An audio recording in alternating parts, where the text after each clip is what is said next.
Oh, my God.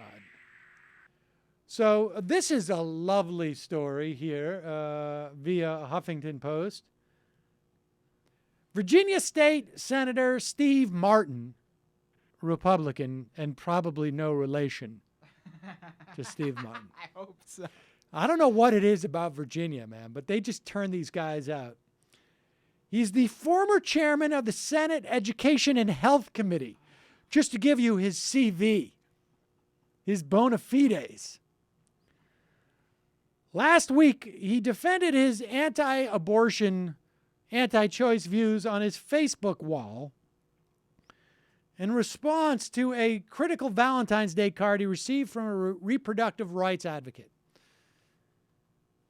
He writes, "I don't expect to be in the room, or will I do anything to prevent you from obtaining contraceptive. However," so far so good. He's now just firmly placed himself into the progressive wing of the Republican Party. No, in today's day and age, you're like, wait a second, so condoms are okay. All right. All right. Well, we're talking about a late 20th century thinker here. Here we go. That's huge. However, once a child does exist in your womb, now, what is a child? Is it something that is just sort of like an amoeba-like, just a globule of cells? Yes. Is it a fetus? Well, we'll find out.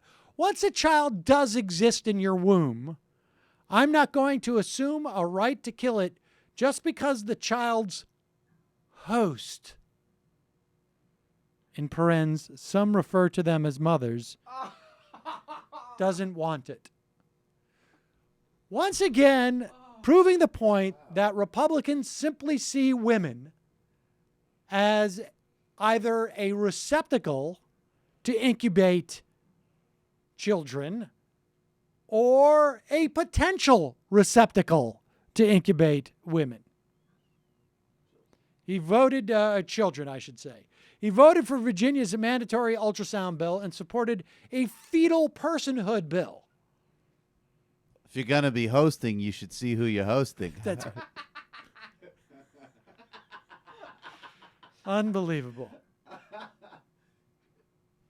So demented. You know what? Maybe we ought to talk about... I once had ringworm, and the doctor showed me a picture of it, and I was like, oh! I'm a host. Unbelievable. This guy.